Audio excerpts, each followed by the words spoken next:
Hello everyone, welcome to my channel. कैसे हैं आप सब और आप सबकी स्टडी कैसी चल रही है। आई होप आप सबकी स्टडी बहुत अच्छी चल रही होगी फ्रेंड्स, और आप अपनी प्रिपरेशन काफ़ी अच्छे तरीके से कर रहे होंगे। फ्रेंड्स, कल मैंने एक पोस्ट डाली थी और जो वीडियो भी डाली थी उसमें भी मैंने बोला था कि अगर आपके कोई क्वेश्चंस हो तो आप कमेंट सेक्शन में पूछ सकते हैं।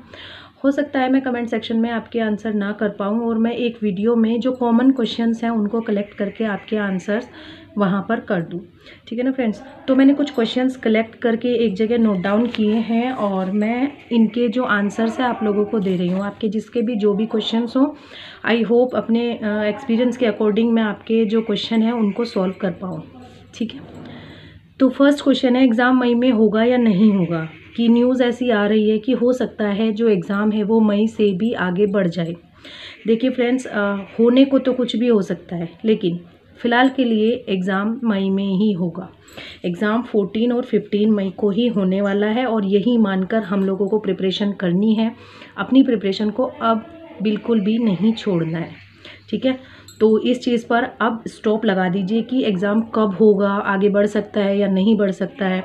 तो एग्ज़ाम मई में है तो मई में ही होगा। ठीक है। यही चीज़ मानकर अपनी प्रिपरेशन को अच्छे तरीके से करते रहिए। एग्ज़ाम जब होगा हो जाएगा, हमारी प्रिपरेशन अच्छी होनी चाहिए। ठीक है ना फ्रेंड्स। नेक्स्ट क्वेश्चन है, प्रैक्टिस सेट में क्वेश्चंस ज़्यादा रॉन्ग होते हैं। ठीक है। प्रैक्टिस सेट्स में क्या, एग्ज़ाम सेंटर पर भी, एग्ज़ाम पेपर में भी जो क्वेश्चंस हैं वो रॉन्ग होते ही हैं। कोई भी प्रैक्टिस सेट हो, कोई भी एग्ज़ाम पेपर हो, क्वेश्चंस रॉन्ग होते ही है। लेकिन उनको किस तरीके से हम मैनेज कर सकते हैं कि कम से कम क्वेश्चंस हमारे रॉन्ग हो, उसका एक तरीका है कि आप जो भी प्रैक्टिस सेट सॉल्व करें उसको एनालाइज करें कि किस सब्जेक्ट में तो कह नहीं सकते क्योंकि सब्जेक्ट तो हमारा इंग्लिश ही है। किस टॉपिक में, जैसे लिटरेचर में, लिटरेरी टर्म्स में, ग्रामर में, वोकैब में, किस में आपके जो क्वेश्चंस हैं सबसे ज़्यादा रॉन्ग हो रहे हैं और आपको उस पोर्शन को मजबूत बनाने की ज़रूरत है। क्योंकि अभी भी हमारे पास इतना टाइम है कि किसी भी एक वीक सेक्शन को उठाकर हम उसको अच्छे तरीके से मजबूत बना सकते हैं। ठीक है। किसी भी पोर्शन को हम स्ट्रॉन्ग कर सकते हैं अभी से भी, क्योंकि ऑलमोस्ट 3 मंथ्स हमारे पास हैं। तो इतना टाइम हमारे पास है कि हम किसी भी पोर्शन को शुरू से स्टार्ट करके कंप्लीट कर सकते हैं। ठीक है। नेक्स्ट है, वोकैब लर्न नहीं होती है। फ्रेंड्स, ये प्रॉब्लम सबकी है। वोकैब सबको परेशान करती है। वोकैब कोई ऐसी चीज़ नहीं है कि 1-2 पेज हैं और पढ़ लिए और फिर बार बार उनको रिवाइज कर लिया या फिर रट लिए और याद हो गए। वोकैब एक ऐसी चीज़ है जिसको बार बार हमें रिविज़न की ज़रूरत होती है।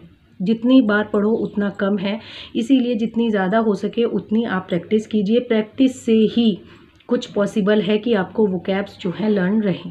ठीक है। सारा कुछ नहीं, लेकिन मोस्टली 80% लर्न रह जाता है, लेकिन तब उसको बार बार प्रैक्टिस की जाए तब लर्न रहता है। ठीक है। 1-2 बार पढ़कर छोड़ देने से वोकैब लर्न नहीं होती है। सेम क्वेश्चन है, ग्रामर में भी प्रॉब्लम आ रही है, जैसे कि प्रीपोजिशंस हो गए और ट्रांसफॉर्मेशन हो गए।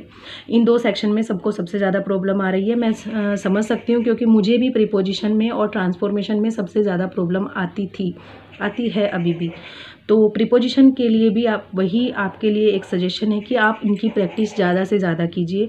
अगर आपके पास 2 से 3 बुक है तो आप वहाँ से जो टॉपिक्स हैं वो सिलेक्ट कर सकते हैं और वहाँ से प्रैक्टिस अलग अलग कर सकते हैं। बाकी अगर बुक्स आपके पास नहीं है तो आप यूट्यूब से या फिर जहाँ से भी आपको मिल जाए, प्रैक्टिस ज़्यादा से ज़्यादा कीजिए क्वेश्चंस की और उसके कॉन्सेप्ट को समझने की कोशिश कीजिए, ताकि आगे से जो इनके क्वेश्चंस हैं वो आपके रॉन्ग ना हो। उसके बाद है, यस, लिटरेरी टर्म्स में भी बहुत प्रॉब्लम्स हैं। Literary terms, M H. अब्राहम इतनी ब्रॉड है, इतनी ज़्यादा लिटरेरी टर्म्स दी गई हैं, कैसे उसको कंप्लीट करें। फ्रेंड्स, एक बार तो मैंने ही एम.एच. अब्राहम कंप्लीट कराई थी, अगर आप लोगों को याद हो, डेली टारगेट्स देकर 5-5 लिटरेरी टर्म्स डेली कंप्लीट कराई थी। अगर आप लोगों ने वो कंप्लीट नहीं की है तो आप अभी से भी स्टार्ट करके उसको कंप्लीट कर सकते हैं। ठीक है। 4 से 5 टर्म हमें डेली करनी है अल्फ़ाबेट के अकॉर्डिंग। जैसे ए लेटर से स्टार्ट करेंगे, ए लेटर की 5 जो टर्म्स हैं उनसे स्टार्ट कीजिए, फिर 5-5 करके उनको कंप्लीट कर लीजिए। उनके जो इंपॉर्टेंट पॉइंट्स हैं उनको आप नोट डाउन कर सकते हैं। ठीक है।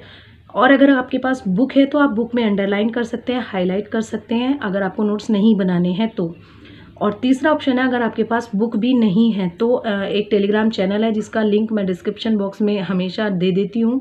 वहाँ पर आपको एम.एच. अब्राहम की PDF मिल जाएगी। अगर आपको PDF से स्टडी करनी है तो आप वहाँ से उसको डाउनलोड कर सकते हैं। ठीक है। हाउसवाइफ स्टडी व्लॉग्स के नाम से ही एक ग्रुप है, वहाँ पर आपको जो PDF है वो मिल जाएगी।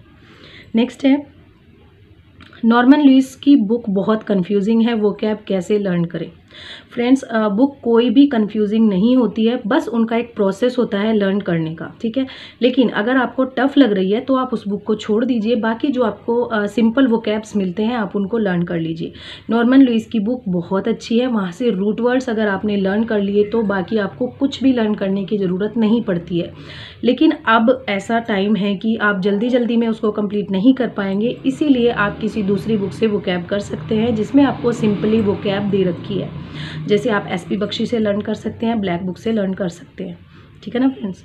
नेक्स्ट है, ओनली प्रैक्टिस सेट सॉल्व करें या स्टडी भी करें, क्योंकि हो सकता है कोई वर्किंग है तो वो सोचते हैं कि ओनली प्रैक्टिस सेट सॉल्व करके क्या सिलेक्शन लिया जा सकता है। तो मैं बोलूँगी नहीं, जब तक आपका कंटेंट क्लियर नहीं होगा, जब तक आपका मटेरियल क्लियर नहीं होगा, तब तक आप प्रैक्टिस सेट सॉल्व कैसे कर सकते हैं। जब तक आप सिलेबस को नहीं पढ़ेंगे तब तक प्रैक्टिस सेट्स आप कैसे सॉल्व करेंगे, कैसे उनके क्वेश्चंस को प्रॉपरली आंसर कर पाएंगे। तो मेरा आंसर ये है कि प्रैक्टिस सेट्स आप बाद में सॉल्व करिए, पहले आप अपना जो है सिलेबस कंप्लीट कर लीजिए और सिलेबस कंप्लीट करने के बाद आप प्रैक्टिस सेट सॉल्व कीजिए, ठीक है। ओनली प्रैक्टिस सेट सॉल्व करने से कभी भी कुछ भी नहीं हो सकता, 100% कंप्लीट नहीं होता सिलेबस, क्योंकि वहाँ पर सिलेक्टेड कुछ क्वेश्चंस होते हैं, कंप्लीट सिलेबस के क्वेश्चंस आपको नहीं मिलते हैं। नेक्स्ट है, कॉम्प्रिहेंशन पैसेज में प्रॉब्लम आ रही है। कॉम्प्रिहेंशन पैसेज ऐसा तो नहीं है कि 4 से 5 कॉम्प्रिहेंशन पैसेज हमने लर्न कर लिए और उन्हीं में से एक आ जाएगा, ठीक है। इसलिए उसमें रटने का तो कोई सिस्टम है ही नहीं, और कॉम्प्रिहेंशन पैसेज में मोस्टली वोकैब पूछी जाती है, तो उसमें तो आपको अपनी रीडिंग एबिलिटी को बढ़ाना होगा, आपको आराम से ध्यान से कुछ लाइन्स को पढ़ना होता है और उसमें से ही आपको आंसर देना होता है। वहाँ पर आपको कुछ या तो ईडियम्स पूछ लिए जाते हैं, या फिर सिनोनिम या फिर एंटोनिम पूछ लिए जाते हैं, ठीक है, या फिर उस कॉन्टेक्स्ट में पूछ लिया जाता है कि ये जो पैसेज है ये किस कॉन्टेक्स्ट में दिया गया है, ठीक है। वहाँ पर एक चीज़ होती है, वहाँ पर हमने अपने माइंड से आंसर नहीं करने होते हैं, हमें वहाँ पर ओनली जो उस पैसेज में लिखा है उसके अकॉर्डिंग आंसर करने होते हैं, भले ही वो हमारी सोच से डिफरेंट हो, भले ही वो रियलिटी से भी डिफरेंट हो, ठीक है। ऐसा नहीं है कि जो हमें पता है उसके अकॉर्डिंग हमें आंसर करना है, नहीं, जो पैसेज में दिया गया है उसके अकॉर्डिंग हमें आंसर करने होते हैं। और इसके लिए आप ज़्यादा से ज़्यादा अगर कॉम्प्रिहेंशन सॉल्व करेंगे तो आपकी वोकैब भी स्ट्रॉन्ग होगी और आपकी रीडिंग एबिलिटी भी बढ़ जाएगी, ठीक है। नेक्स्ट है, अगर अब से प्रिपरेशन स्टार्ट की जाए तो क्या सिलेक्शन हो सकता है। बिल्कुल हो सकता है, 3 महीने अभी भी हैं, लेकिन उसकी कंडीशन ये रहेगी कि आपको 8 से 10 घंटे देने होंगे और आपको बहुत ही डेडिकेटेड होकर स्टडी करनी होगी। पहले आप सिलेबस अपना चेक कर लीजिए कि कितना कंप्लीट हुआ है, कितना नहीं हुआ है। स्टार्टिंग से लेकर लास्ट तक पहले सिलेबस कंप्लीट कीजिए, सिलेबस कंप्लीट करने के बाद आप रिवीजन कीजिए और प्रैक्टिस सेट्स सॉल्व कीजिए। मॉक टेस्ट और प्रैक्टिस सेट सॉल्व करेंगे तो आपको खुद ही अंदाज़ा हो जाएगा कि आपकी प्रिपरेशन में कहाँ पर कमी है और अभी समय है, आप उसमें सुधार ला सकते हैं। तो मेहनत अगर की जाए तो क्या नहीं हो सकता है, भले ही उसमें 2 महीने हो या 3 महीने हो, एग्ज़ाम कोई भी हो क्लियर किया जा सकता है। नेक्स्ट है, रेन एंड मार्टिन की बुक का जो कंपोजिशन वाला पार्ट है उसको कंप्लीट करना है क्या। कंपोजिशन वाला जो पार्ट है वो कंप्लीट नहीं करना है, आपको ओनली ग्रामर वहाँ पर पढ़नी है, जो हमारे सिलेबस से रिलेटेड टॉपिक्स हैं ओनली आपको वही टॉपिक्स करने हैं, ठीक है। आप इंडेक्स में देख सकते हैं, जो आपको अपने सिलेबस से रिलेटेड टॉपिक्स मिले उनको मार्क कीजिए और उन्हीं को ओनली सॉल्व कीजिए, ठीक है। नेक्स्ट है, घटना चक्र मेरे पास है, यूथ भी लेनी है या नहीं लेनी है। देखिए, दोनों ही जो बुक है, घटना चक्र और यूथ कंपटीशन, दोनों ही प्रीवियस ईयर क्वेश्चंस की ही बुक हैं, दोनों में ही एक्सप्लेनेशन दी रही हैं और पिछले क्वेश्चंस एक साथ दिए गए हैं। तो अगर आपके पास घटना चक्र है तो आप यूथ मत लीजिए, अगर आपके पास यूथ है तो घटना चक्र मत लीजिए, क्योंकि बुक्स जितनी लिमिटेड होंगी, सोर्सेज जितने लिमिटेड होंगे, प्रिपरेशन उतनी ही अच्छी होगी, ठीक है। और अगर आप बुक्स ज़्यादा बढ़ा देंगे तो हो सकता है आप सभी बुक्स को कंप्लीट ना कर पाए, इसीलिए बुक्स और सोर्सेज जो हैं जितने लिमिटेड हों उतने रखने चाहिए और उनको बार बार रिवाइज करते रहना चाहिए, ठीक है। सोर्सेज कम रखिए और उनके रिपीटेशन ज़्यादा रखिए, तभी कुछ भी पॉसिबल हो सकता है।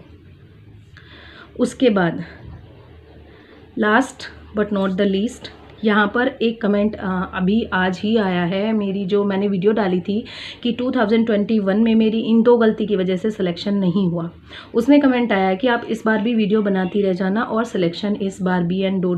करके वहाँ पर उन्होंने छोड़ दिया है, ताकि आगे का फिल कर लिया जाए या माइंड में अपने आप आ जाए कि क्या सोच सकते हैं।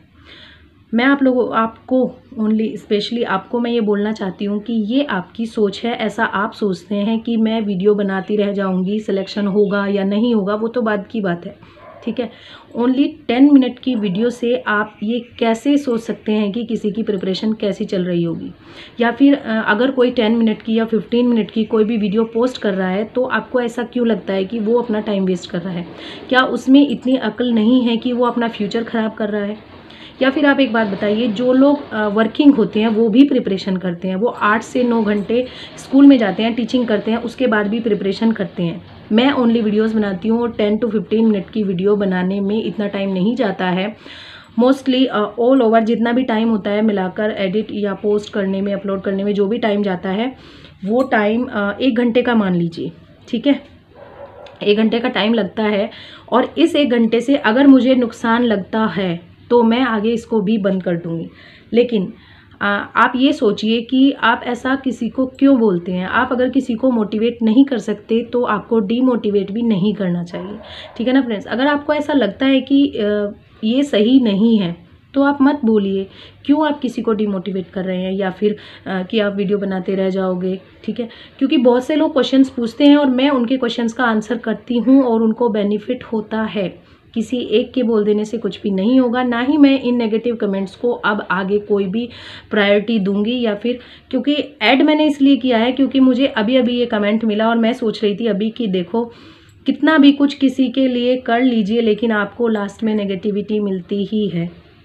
ये जेन्युइन है, आपको नेगेटिविटी मिलती ही है। इसीलिए अब मैंने नेगेटिव कमेंट्स पर रिएक्ट करना या फिर उनको ये सोचकर कि ये क्या बोल दिया, क्यों बोल दिया, छोड़ दिया है। उनको मैं प्रायोरिटी नहीं देती हूँ। मैं अपने पॉजिटिव कमेंट्स को प्रायोरिटी देती हूँ और आप सबके क्वेश्चंस मैंने इंक्लूड किए। आई होप आप सबकी जो भी क्वेरीज थी मैं सॉल्व कर पाई, आपके जो आंसर क्वेश्चंस थे उनके मैं आंसर कर पाई। आगे भी अगर आपके और कोई डाउट्स होंगे तो आप कमेंट सेक्शन में पूछ लिया कीजिए। मैं जब भी हो सकेगा पॉसिबल सभी कमेंट्स को एक साथ रखकर और आपके जो आंसर है, आपके जो क्वेश्चंस हैं उनके आंसर करने की कोशिश करूँगी, ठीक है ना फ्रेंड्स। आई होप इस वीडियो से आपको थोड़ा बहुत कुछ भी अगर फ़ायदा होगा तो आप कमेंट सेक्शन में ज़रूर बताइएगा, क्योंकि आपके कमेंट्स से मुझे मोटिवेशन मिलती है और मुझे लगता है कि हाँ मेरी वजह से किसी एक को भी अगर फ़ायदा हो रहा है तो मेरी वीडियो का बेनिफिट है, ठीक है। किसी एक को भी अगर बेनिफिट मिल रहा है तो मेरी वीडियो बेनिफिशियल है। बाकी अगर जिसको नेगेटिव वे में लेना है, जिसको जिस तरीके से लेना है वो ऐसे ले सकते हैं, क्योंकि हर कोई फ्री है अपने थॉट्स के लिए, अपने विचारों के लिए। हर कोई इंडिपेंडेंट है कि वो क्या सोचते हैं और क्या करते हैं, उसमें हम किसी पर रोक नहीं लगा सकते, ठीक है ना फ्रेंड्स। तो चलिए मिलते हैं नेक्स्ट वीडियो में नेक्स्ट टॉपिक के साथ। तब तक के लिए thank you so much and best of luck for your study and preparation friends.